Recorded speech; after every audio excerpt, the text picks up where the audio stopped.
My name is Maya. I am 25 years old. My life is a long, tired circle. Every morning the world is cold and gray. I live in a very small apartment in a very big, noisy city. My apartment has one window. Through that window, I see the sun hit the tall glass towers of the rich people. Those buildings look like giant diamonds. But I do not live in a diamond. I live in a box. I work as a cleaner in the tallest tower of all. It is called the Blackwood Plaza. It is a world of mirrors, expensive carpets, and people who do not look at me. I arrive at 6 p.m. I carry a heavy bucket. I carry a mop. I wear a gray uniform that is too big for me. I clean the floors until they shine like ice. I clean the glass until it disappears. My back hurts. My hands are red and rough from the strong soap. I need this job because I have a little brother. His name is Leo. Leo is 10 years old. He is the light in my dark world. He loves to draw. He draws birds and stars. But Leo is very sick. He has a hole in his heart. Every day he gets weaker. His face is pale. His breath is short. The doctors say he needs a surgery. It is a special surgery. It costs $100,000. I save every penny. I do not buy coffee. I do not buy new shoes. I eat only plain rice and cheap soup. But in my bank account, I only have $2,000. It would take me 50 years to save enough money. Leo does not have 50 years. He has maybe 50 days. I am terrified. In the highest office of the tower on the 100th floor lives Mr. Arthur Blackwood. He is 75 years old. He is a billionaire. He owns the building. He owns the streets. People say he is a shark. They say his heart is made of stone. They say he never laughs and never sleeps. Every night at 9 p.m., I enter his office. It is a room of dark wood and white marble. Arthur is always there. He sits behind a desk that costs more than my life. He looks at computer screens. He looks at papers. He never says hello.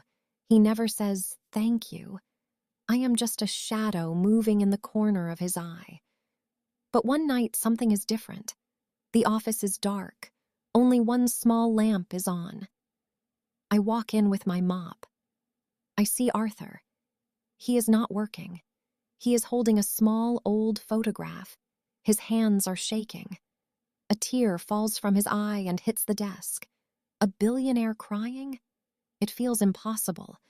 Why would a man with everything cry? The next morning, the hospital calls. My heart stops when I see the number. Maya, the doctor says. Her voice is sad. Leo had a bad night. His heart is struggling. We cannot wait anymore. If he does not have the surgery this month, he will not survive. I drop my phone. I fall to the floor of my tiny kitchen. The silence is like a scream. I have no way to get the money. I want to scream at the sky. Why is life so cruel? That evening, I go to work. I move like a ghost. I clean the 99th floor, then the 100th. I reach Arthur's office. I am crying quietly. I try to stop, but the tears keep coming. I am mopping the floor near his desk. Tap, tap, tap. I look up. Arthur is standing there with his silver cane. His blue eyes are sharp. They look through me. "Why are you leaking water on my floor?" he asks.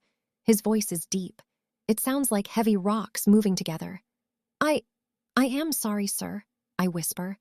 I wipe my face with my sleeve. I am having a hard time." "Is it money?" he asks. I nod. "My brother, he is 10. He needs a heart surgery. It costs $100,000. I don't have it. I am going to lose him." Arthur stares at me for a very long minute. The clock on the wall ticks loudly. Tick, tock, tick. "Sit down," he says. He points to a leather chair. I sit. I feel small. "I have a problem, Maya," Arthur says. "I am old. I am sick. My doctors say I have 2 years left, maybe less. I have 2 children, Victor and Diana. They do not love me. They are waiting for me to die so they can take my billions. They want to put me in a hospital and lock the door. They want to control my money now. He leans forward. I want to stay in my home. I want to die in my own bed, not a cold hospital. But the law says if I am unstable, my children can take over. Unless I have a wife. A wife can protect my wishes. He looks at me. I will pay for your brother's surgery tonight. I will pay for the best recovery. In return, you will marry me. You will live in my house. You will tell the lawyers you love me. You will take care of me until the end. It is a contract. 2 years of your life for your brother's life. Do we have a deal? My head is spinning. $100,000 for a signature? Is it a real marriage? I ask, my voice shaking. It is a legal marriage, he says. But I am an old man, Maya. I am not looking for romance. I am looking for a guard, a friend, someone I can trust because I bought her loyalty. I think of Leo's pale face. I think of his drawings of stars. Yes, I say. I will do it. The wedding happens 3 days later. It is not like the movies. There is no white dress. There are no flowers. There is no music. We go to a small gray office in the city. I wear a simple blue dress I bought at a secondhand store. Arthur wears a black suit that looks like a shadow. The man behind the desk looks at us. He looks at my 25-year-old face. He looks at Arthur's 75-year-old face and his silver cane. I see the judgment in his eyes. He thinks I am a gold digger.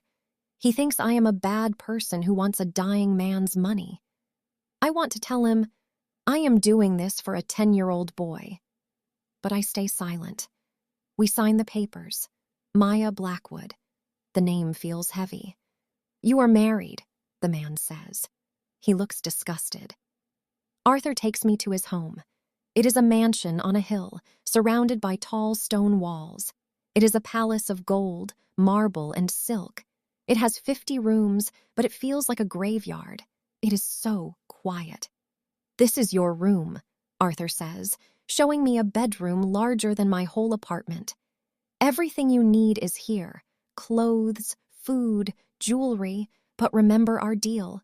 You are the wall between me and my children. I lie on the bed that night. The silk is cold. I look at the gold ring on my finger. I feel like I have sold my soul. But then my phone buzzes. It is a picture from the hospital. Leo is in a clean white bed. He is smiling. He has a balloon. The surgery is tomorrow, Maya, he writes. The doctors say I am going to be strong, I cry, but this time they are happy tears. If the price of Leo's life is my freedom, I will pay it. I will be the best wife a billionaire ever bought. The first month is very strange. I do not clean floors anymore. I wear silk dresses. I eat food cooked by a chef. I have a driver. But I am not a queen. I am a nurse. Arthur is very weak. Some days he cannot get out of bed. His legs do not work well. I learn his routine. At 7 a.m., I bring him his medicine. It is 6 different pills. At 8 a.m., I help him walk to the window. He likes to watch the birds. At 1 p.m., I read him the news. He wants to know about the world, even if he is leaving it. At first, we do not talk much. He is grumpy. He yells if the tea is too cold. He yells if the newspaper is late. I am sorry, Arthur, I say every time. I do not get angry. I remember the mop and the bucket.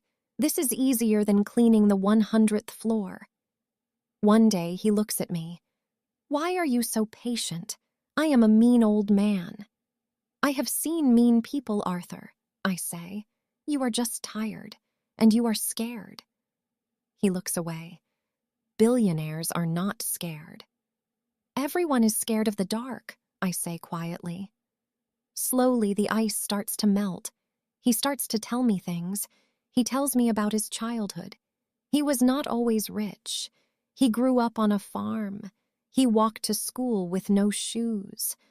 I worked so hard because I hated being poor, he says. But I worked so much that I forgot how to be a person. I turned into a machine. I tell him about Leo. I show him Leo's drawings. Arthur looks at a drawing of a bright yellow sun. He has talent, Arthur whispers. He sees the light.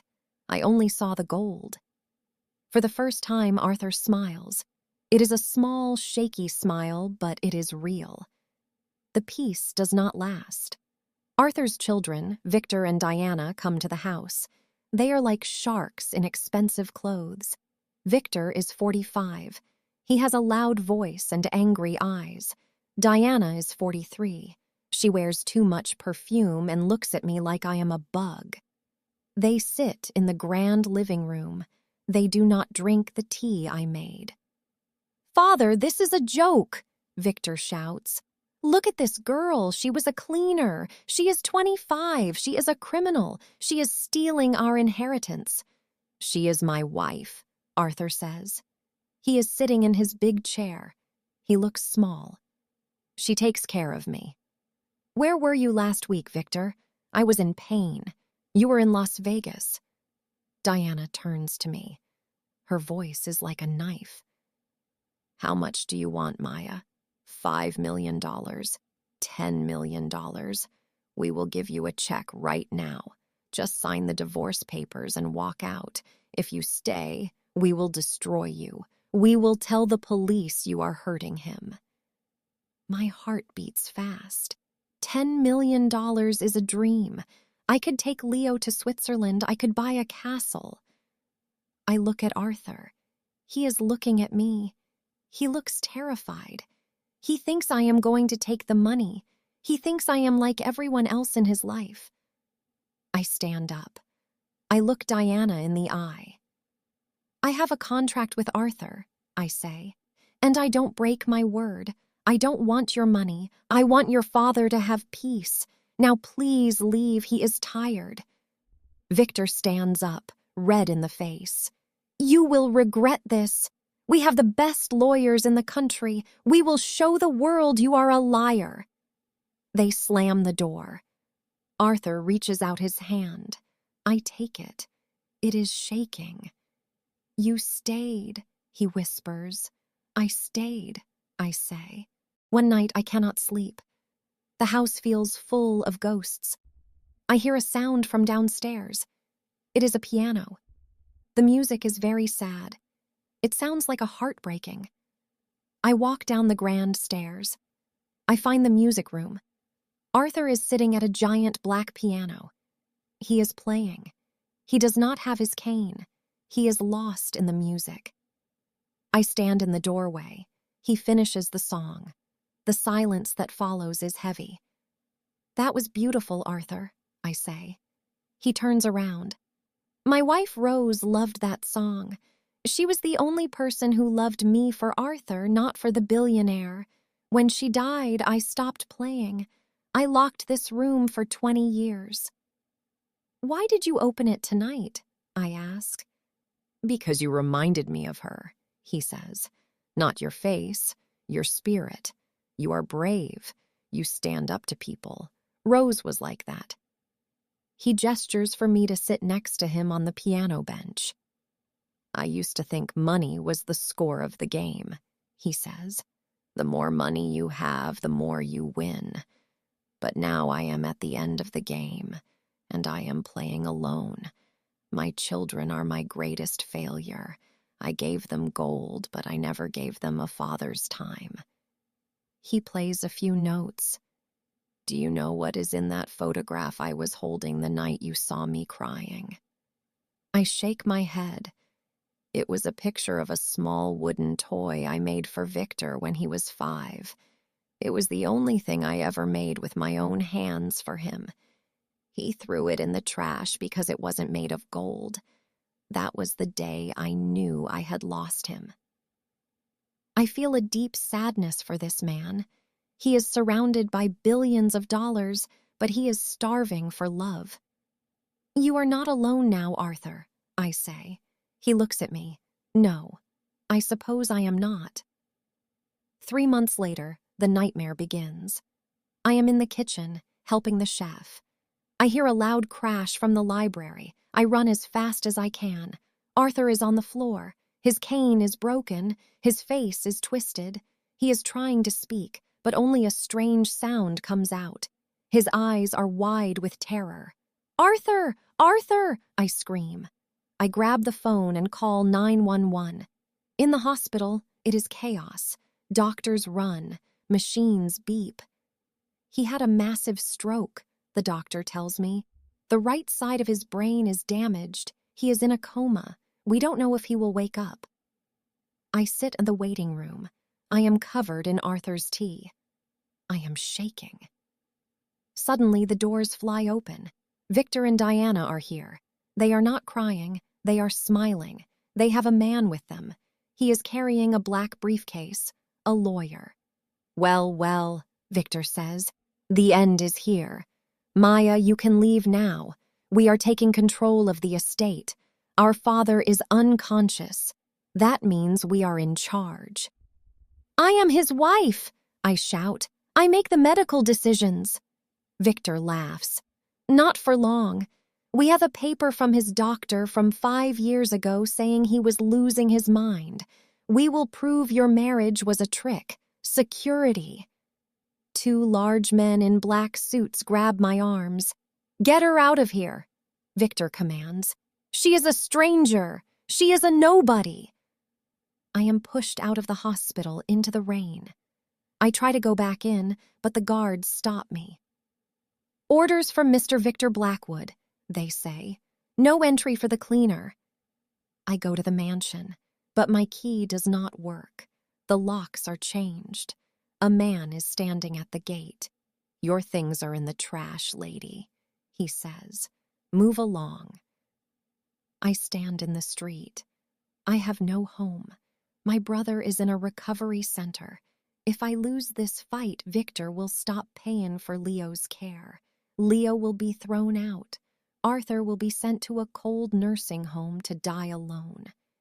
I have $3,000 in my secret bank account, the money I earned from the small design jobs I did at night.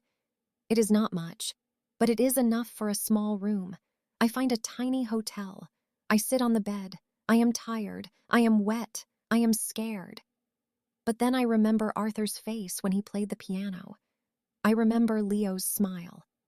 I am not a shadow, I whisper. I am a wife, and I am a sister, and I am going to fight. I spend every day at the hospital, hiding in the cafeteria. I watch the doctors. I wait. On the 10th day, I see them moving a bed. It is Arthur. They are putting him in a cheap ambulance, not a good one. I follow them in a taxi. They take him to a place called the Sunset Home. It is a terrible place. The walls are gray. It smells like old food and chemicals. It is where people go when their families want to forget them. Victor and Diana come out of the building. They are laughing. It's done, Diana says. He will be gone in a month. Then the money is ours. After they leave, I walk into the building. I tell the woman at the desk I am a volunteer. I find Arthur's room. It is small. It is hot. Arthur is lying there. He is awake, but he cannot move. He looks at the ceiling. He looks so lonely. I walk to his side. Arthur, it's Maya. His eye moves. He sees me. A small tear rolls down his face. I'm going to get you out of here, I say. I promise. I go to a lawyer, a real lawyer, not a shark. I need to prove I am his guardian, I tell him. It will cost money, Maya, he says, and Victor has the best lawyers in the city. It is a mountain against a stone. Then I will be a very hard stone, I say. I sell the jewelry Arthur gave me. I sell the expensive watch he bought me for our 1-month anniversary. I get $50,000. Start the fight, I tell the lawyer. While the lawyers talk, I move into a tiny apartment near the nursing home. I visit Arthur every day. The nurses are mean. They don't clean him. They don't talk to him. So I do it. I wash his face. I change his sheets. I talk to him for hours. I tell him about the birds. I tell him about Leo. Leo is walking now, Arthur. He went to the park yesterday. He drew a picture of you. He says you are a king. Arthur cannot speak, but he tries to squeeze my hand. One day the nurse yells at me, "You can't be here. You are not family." "I am his wife," I scream, showing her my ring and my papers. "And if you touch him again with those dirty hands, I will sue this place until there is nothing left." She looks scared. She walks away. I sit by Arthur. I am 26 now. I look 35. I am exhausted. My money is almost gone, but I am not a cleaner anymore. I am a protector. The day of the court case arrives. It is a big room with high ceilings. Victor and Diana are there with 5 lawyers. They are wearing gold and diamonds. They look like they have already won. I sit at a small table with my one lawyer. I am wearing my old blue dress. I look like a girl from the supermarket. Victor's lawyer stands up. "Your Honor, this woman is a predator. She saw a sick old man with billions of dollars. She tricked him into marriage. She is not a wife. She is a thief. Look at where she has him, in a cheap nursing home. She doesn't care if he dies." The judge looks at me. "Maya Blackwood, why is your husband in that home?" "Because his children put him there," I shout. I stand up. My voice is clear. "They changed the locks on his house. They took his credit cards. They took him from the hospital in the middle of the night. I have the videos from the security cameras. I paid for his medicine with my own money. I have the receipts." Victor jumps up. "She's lying. She's a cleaner. She has no money." "I have the money Arthur gave me for my soul," I say, looking at Victor. "And I spent it on his life. You spent yours on a new yacht." Suddenly, the door at the back of the courtroom opens. A wheelchair comes in. A nurse is pushing it. It is Arthur. The room goes silent. Victor's face goes white. Arthur is wearing a clean suit. He is thin, but his eyes are bright. He is holding a small computer. He uses his one good hand to type. A computer voice speaks for him. It is loud. It echoes in the room. "My children are monsters. They want my death. Maya is my heart. She saved me. I am not crazy. I am loved." Victor falls back into his chair. Diana starts to cry. The judge bangs his hammer. Bang! "The marriage is valid," the judge says. "Maya Blackwood is the sole guardian. Victor and Diana Blackwood are barred from the estate. They are to have no contact with their father." I run to Arthur. I kneel by his wheelchair. "We did it, Arthur," I whisper. He looks at me. He can't smile with his mouth, but he smiles with his eyes. We go home. Not to the giant mansion, we sell that. We buy a beautiful cottage by the lake. It has flowers. It has a piano. It has a room for Leo. One evening, Arthur is sitting on the porch. He can speak a little bit now. His voice is a whisper. "Maya," he says, "the drawer. Open it." I open the drawer of his small desk. Inside is our marriage contract, the paper that said I had to stay for 2 years. He takes the paper. He looks at me. 2 years are over, he says. You are free.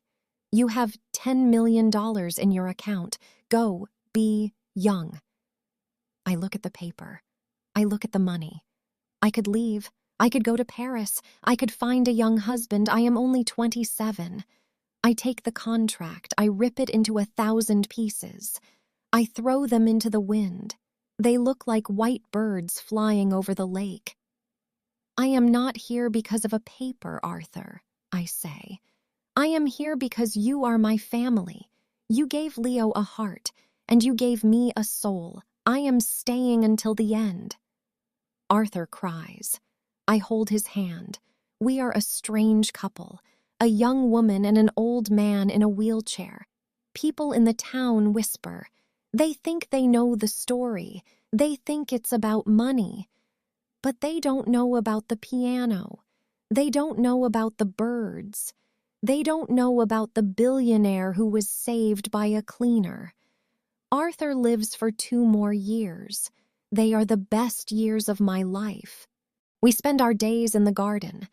Leo plays the violin for us. He is healthy now. He runs and jumps. He is going to a great art school. Arthur watches him and smiles. He has the light, Arthur says. Arthur dies on a warm summer evening. We are sitting by the lake. The sun is setting, turning the water into gold. Real gold, the kind you can't put in a bank. I am happy, he whispers, and then he is gone. He leaves his money to build a hospital for children like Leo. He leaves the cottage to me. I am 29 years old. I am a rich woman, but not because of the money. I am rich because I know what love is. Love is not a deal. Love is a sacrifice. Love is seeing the person inside the glass tower. I still go to the city sometimes. I look at the Blackwood Plaza. I see the cleaners through the windows. I want to tell them, you are not shadows. You are important. You never know whose life you might save. I am Maya. I am free. And I am loved. Thank you for watching. If you enjoyed this story, please like this video and share it with your friends. Don't forget to subscribe to Storyline English. See you next time.